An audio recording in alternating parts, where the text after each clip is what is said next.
దూరం దూరంగా వేసిన మొక్కలు ఎదిగే కొద్దీ ఒకదానికొకటి దగ్గరవుతున్నాయి. కానీ మనుషులేంటండి ఎదిగే కొద్దీ దూరం అవుతూనే ఉన్నారు. వాళ్ళ బుద్ధితో.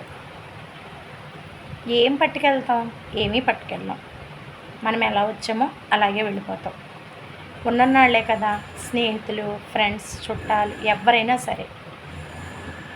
మరి మనుషులు ఎదిగే కొద్దీ అసూయ, ద్వేషం, ఒక ఈర్ష్య అనేది పుడుతుంది. కానీ చెట్టు చూడండి, మీరు చెట్టేసి చూడండి, మనకు కాయలిచ్చి ఫలాలనిస్తుంది, కాయలిస్తుంది, మొక్కలైతే పూలనిస్తాయి. అవి ఉపయోగపడుతున్నాయి మనకి. కానీ మనమేంటండి ఎదిగే కొద్దీ ఈర్ష్య, అసూయ, ద్వేషం, ఎదుటి మనిషి మీద కసి తీరిన కోపంతో బతికేస్తున్నాం. మనుషులకి చెట్లకి ఎంత తేడా ఉందో గమనించారా మిత్రమా?